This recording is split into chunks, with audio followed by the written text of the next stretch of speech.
Welcome to the Pharmacy Leaders Podcast with your host, Tony Guerra. The Pharmacy Leaders Podcast is a member of the Pharmacy Podcast Network, with interviews and advice on building your professional network, brand, and a purposeful second income from students, residents, and innovative professionals.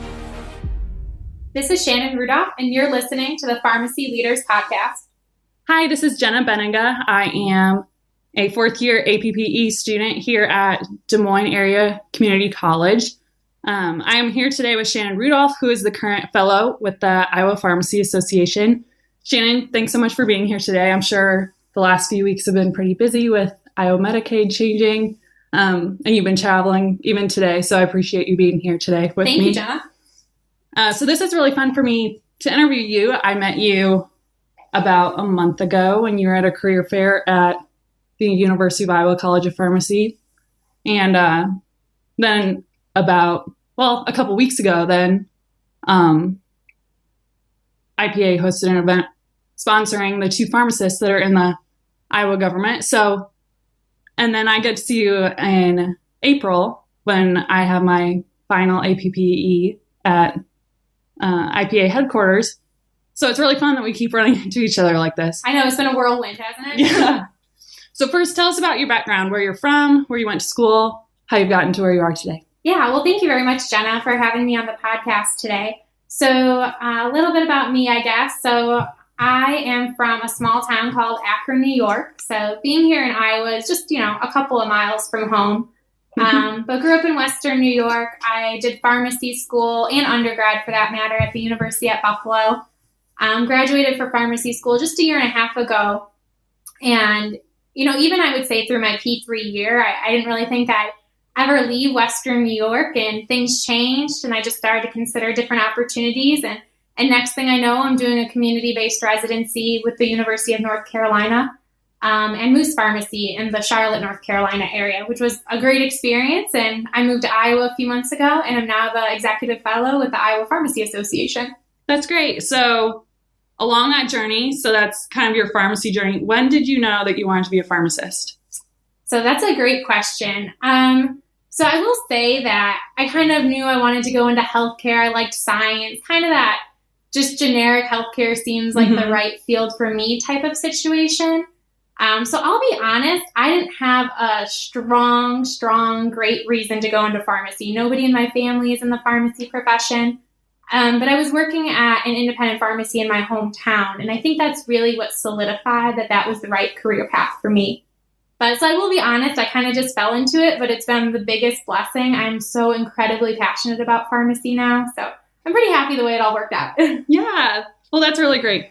So first, I want to talk about your community residency that you did prior to this fellowship. That's something that I'm kind of looking to currently, but we're kind of entering that crazy time where students in my situation are updating their forecast profiles and researching different programs. What did you learn, or what did you want to learn from a year with a community residency program? Yeah, that's a great question. So, as I said, I really didn't even start thinking about residency programs until my P4 year. So I realized that it's very late in the game. But I had a wonderful mentor at the University at Buffalo that said, you should really look at residencies. It would be a good career path for you. So I started thinking, and, I knew I was already passionate about community pharmacy. So I knew I'd probably do a residency in community. And what I really wanted to learn was just more about patient care services and really how to implement your patient care services into a sustainable model, work that into your workflow, so that you could really complement your dispensing services and really help people get the best use out of their medications. So that's what I wanted to get out of my residency, and I definitely got that out of it, but I feel like I got a whole lot more too. So what I wasn't expecting to get, what I learned was just a much better perspective on how pharmacy fits into the overall healthcare puzzle. So, in pharmacy school, for me at least, I was very pharmacy-minded. Here's what pharmacy professionals do. But throughout my residency, I really had a better understanding of how pharmacy works with the rest of the healthcare team, how, having good pharmacy services can decrease the overall healthcare costs of your patients. So it just really put things in perspective better for me. Yeah, so you definitely got more than you bargained for, which is great. I'm sure that's what they intend with all the pharmacy programs, is to meet your needs, but also definitely exceed those. Yeah, and it's crazy how much you can pack into just a 12-month period of time. So went by way too fast, but I'm incredibly grateful for that opportunity. So you did your residency at Moose Pharmacy. That's correct. Yeah. Right? Moose Pharmacy in Concord, North Carolina. Yeah, so it was tied to the University of North Carolina, right? Yes, that's right. Okay, so that's how the community residency program works with the University of Iowa. I know you're familiar with it. It's a multi-site program where all the residents kind of have a overwhelming sense of, bondage together, that they're helping with teaching at the university, but also have a lot of fellowship with doing their research projects. Is that what you would say your experience was? Is that how the university kind of ties you all together? Or yeah, and I'm definitely sitting here smiling just thinking about that and the bonds with the co-residents I had with UNC, and just lots of good memories of that. And if you think about the state of North Carolina, like, it's a pretty long state. So we're spread out all the way from Asheville up in the mountains down to, the coast and everywhere in between. But the university did a great job of making sure that we felt like we were a team. So, we bounced research projects and business project ideas off each other. We had seminar about once a month that kind of brought us all to campus to do different workshops, learn different things that were going on in the state and in the pharmacy profession. We each would give presentations to each other on different topics and things like that. And then we became really good friends too. So not just colleagues, but really good friends. So I would say UNC, similar to what you said with Iowa, just did a great job with building that camaraderie, really. Mm-hmm. Yeah, I was with Tony and his wife, and Mindy was just naming off where all the residents are now, that they've just stayed in touch that much that they know what these colleagues are doing even today, even though they're not necessarily in the same state even anymore. So that's really neat to see. So then following that year of residency, you chose to move all the way to Iowa to do a fellowship. Mm-hmm. So what made you look to the Midwest as an option, just for a career in general? Yeah, so I had actually looked at Iowa even prior to that. Iowa is known very nationally for being very progressive with the pharmacy profession. So I had already kind of been keeping my eye on what was going on out here in Iowa. And then I had met Anthony Pudlow, our Vice President of Professional Affairs at the Iowa Pharmacy Association last October. And that's when I first learned about the fellowship position. So I knew about IPA, but I didn't know they had started a fellowship position the year before. And in learning about that position, just realized it was a great way for me to further develop myself as a pharmacy professional, to be much more involved in advocacy, to get a better idea of how we push the pharmacy profession forward. So like I said, with my residency, I had learned so much about what the profession's potential really was. And then I'm like, I think the next step for me is then to work with an organization that continues to raise the bar and continue to push that forward. So what does it look like? I know every day probably looks different for you.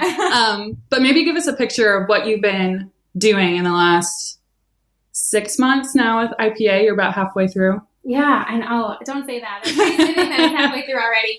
But I would say about half of my week sometimes we're in different meetings with different stakeholders. So sometimes we're in meetings with the Medical Society or the Hospital Association or the Department of Public Health. I would say that's a huge one. We're working on a couple of different projects with the Department of Public Health. And as you can think about it, a lot of the projects that pharmacy is working on, immunizations, point-of-care testing, that really complements public health initiatives as well. Then I would say the other half of my week, I'm usually more based in the office, working on different projects. We have quite a few different grant projects and clinical initiatives that the Pharmacy Association is either leading or has a hand in with a different organization. So kind of figuring out all those different moving parts to continue moving those forward. Answering different questions from our membership. A lot of what I do is answering questions related to Iowa Medicaid and managed care or some of the different projects that we're working on. Mm-hmm. So one of the things I know most pharmacists in Iowa know IPA for is they really promote donating to this IPAC fund. So first of all, what is IPAC and how does donating to IPAC really help IPA, but also help change the profession? Yeah, so it's the Iowa Pharmacy Political Action Committee, so our PAC fund. So individual pharmacists or, individuals throughout the state can donate a contribution to the IPAC. And that goes to work with our legislators and different political candidates, and just really continues to strengthen those relationships that Iowa pharmacists already have with their legislators. So we'll work with legislators that are very supportive of the pharmacy profession, have been very supportive of different healthcare initiatives in the past. So it's just a way to continue to build those relationships and make sure that the vision of pharmacy is very visible to our legislators. So besides donating to IPAC, what are other ways that pharmacists in Iowa can be involved, support IPA, and create that change? Are there any other ways that you would suggest pharmacists do that? Yeah, so a couple of different things I can think of off the top of my head anyways, is one, be involved with the Iowa Pharmacy Association. And if you're not in Iowa, wherever you are, be involved with your pharmacy association, be connected to what's going on with the profession. It's also, if you do run into a problem with your practice and you want to be able to, advance this or change this policy or law or whatever it is, working with the pharmacy association and connecting with the other pharmacists in your state is really going to help you be able to do that. The other thing I would say from an advocacy perspective is get to know your legislators. So when we do different legislative receptions and things like that, the first thing our legislators ask is, where's somebody from my district? So they want to get to know you. And that's fantastic, because then if a bill or something comes up at the Hill that's related to pharmacy or healthcare, if you already have that relationship with your legislator, you're a great resource to answer those types of questions. Mm-hmm. Yeah, and I know Legislative Day is coming up too, which is a great opportunity for students and pharmacists to unite and talk to those legislators that are in their region. Yeah, so Wednesday, January 24th. So yes. Wednesday, the 24th of January. Mm-hmm. So definitely come on out. I learned from our discussion at the career fair last month that Iowa is really unique. We have a great pharmacy association. And I know you have a perspective with seeing other states. Tell me, what sets IPA apart from other state organizations? Yeah, so I would say that the Iowa Pharmacy Association is very unique compared to other state associations. So the most obvious reason to me is the fact that it's a merged association. So some states will have an association that represents more community practice pharmacists, and then another health system society, and different organizations that represent different sects of the profession. I think what's great about Iowa Pharmacy Association is we represent everyone. So we represent all pharmacists, student pharmacists, and pharmacy technicians across the healthcare spectrum. So from your large academic medical centers and your critical access hospitals to your kind of mom and pop independent pharmacies, your larger national and regional chains, long-term care, your non-traditional roles, and just about everything in between, really. So the fact that it's a merged association. And then, I think that's incredibly beneficial, because if you think about today's healthcare environment, and we're talking about, pharmacists working across the healthcare continuum, I think that really positions us well to be able to talk with different stakeholders and caring for patients across the healthcare continuum. Yeah, that continuity of care is so vital to pharmacy and all healthcare professionals. And talking with Tony earlier today, I don't think we had realized that IPA was so unique in that respect. That do other states even have different organizations representing pharmacy technicians versus pharmacists? Yeah, there are some states that have that for sure. And I think that's another piece of IPA that's really special, is the fact that it's pharmacists and student pharmacists and pharmacy technicians. And there's a really good understanding with IPA that those things go hand in hand. So you can't advance the pharmacist profession without also advancing the pharmacy technician part of the profession as well. And same vice versa. So now you've graduated from pharmacy school, you've done a residency, you've done a fellowship. Do you have any idea what's up next for you? So that is definitely the million-dollar question. But I would say throughout residency and then even more in this fellowship, I've really developed a passion for practice advancement and helping pharmacists practice, the way that they want to be practicing to serve their patients. So I do know that whatever comes next after this, I really want to be involved in those practice advancement type of initiatives and helping pharmacists serve their patients to the best of their ability. Well, I hope you've really enjoyed your time in Iowa. I know Tony said from moving from the East Coast to moving to the Midwest, he had to really get used to this whole Iowa nice thing. So I hope everyone has been very welcoming to you from out east. Definitely. So love it. And I grew up in a small town in New York, so kind of similar to Iowa. So not too much of a culture shock by any means, but Good. Definitely love the Midwest, and I'm hoping to stay here after this year. Good. That's exciting. So the last questions I have are just kind of more general questions. First of all, what advice would you give to students that are currently on rotations like what I am? So currently on rotation. So I would say make the most of every rotation you're on. So I realize that there are going to be some practice settings that you will be on in rotation that aren't quite your cup of tea. You might already know that you won't be practicing in that type of setting long term, but make the most of it and definitely learn something from it. So my favorite rotation as a student was my nephrology rotation. I was on a renal transplant floor. I will probably never work very closely with renal transplant patients again in that type of setting anyways, but I loved it and I got a lot out of it. And it really challenged me. And I think the other piece of it is, as I've said a couple of times before, those, that continuity of care and taking care of patients across the entire healthcare spectrum is so important. So whatever setting you're in, try to relate it to where you see yourself practicing. So if you're in an inpatient setting, but you want to work in an outpatient setting, you need to have a good idea of what's going on in the hospital, what that patient is experiencing, what that discharge process is like. Mm-hmm. So when the patient ends up at your pharmacy, you have a better idea of how you can help them, and same vice versa. Yeah, exactly. That's a really good point. You may not be exactly where you would place yourself, but to make the most of that opportunity is really important and really builds you to be a pharmacist no matter what role you're going to play. So what is your daily ritual to get your day on track? That's a good question. So I wouldn't say that every day is on track for me. So disclaimer there. But definitely a lot of coffee. But also just trying to kind of find that balance. So I wouldn't necessarily say that every day I have a balance, but I try at least every week to make sure I have a balance. So I set some goals for myself of what do I want to accomplish professionally? Like, what do I need to make sure I get done at work? And then also, what would I like to be getting done at work as well? To maybe get ahead or to do something a little more innovative that the deadline's not right in front of me, but I want to be, doing that. It's professionally rewarding. But then also, I want to make sure every week I'm doing something that's good for me, either personally, healthy, going for a run or whatever it is.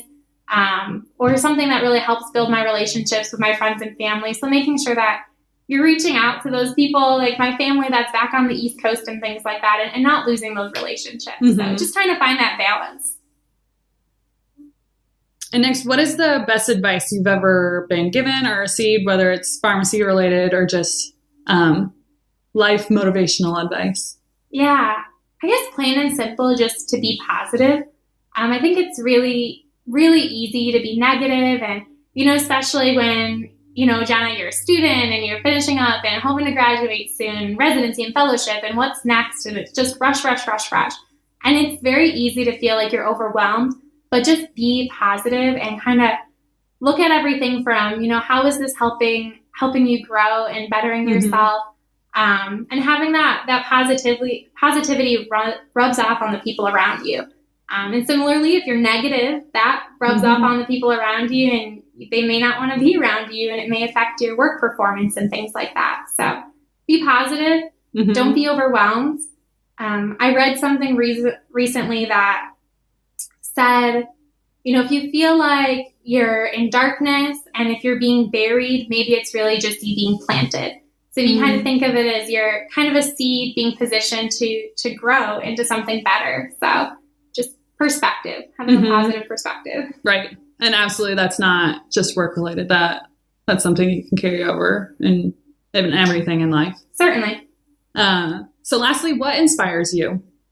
So what inspires me? We've been talking about pharmacy, and, the pharmacists in Iowa really, really inspire me. So it's a huge part of the reason I wanted to come out to Iowa in the first place. As I said, it's just known for being kind of a breeding ground for all these innovative pharmacy ideas, some amazing thought leaders. So I really get inspired every day about what our IPA members are out there practicing, these great ideas that they want to implement into their practice, things that I never would have thought of. So I'm very inspired by that. I feel very blessed to have gotten to know all these amazing Iowa pharmacists. And then if anyone has any questions, how should they best contact you? Do you have an email address you'd prefer? Yeah, so my email address it's my IPA email address. It's srudolph, so SRUDOLPH @iarx.org. Alrighty. Well, thank you so much for being here. It's really great to get to talk to you more and just to know that we get to hang out again in April. Yeah, so, I'm looking forward to you coming to IPA rotation. Yeah. So thank you so much for being here today, and thank you all for listening. Thank you, Jenna. Support for this episode comes from the audiobook Memorizing Pharmacology, a relaxed approach. With over 9,000 sales in the United States, United Kingdom, and Australia, it's the go-to resource to ease the pharmacology challenge. Available on Audible, iTunes, and Amazon.com, in print, ebook, and audiobook. Thank you for listening to the Pharmacy Leaders Podcast with your host, Tony Guerra. Be sure to share the show with the hashtag #PharmacyLeaders.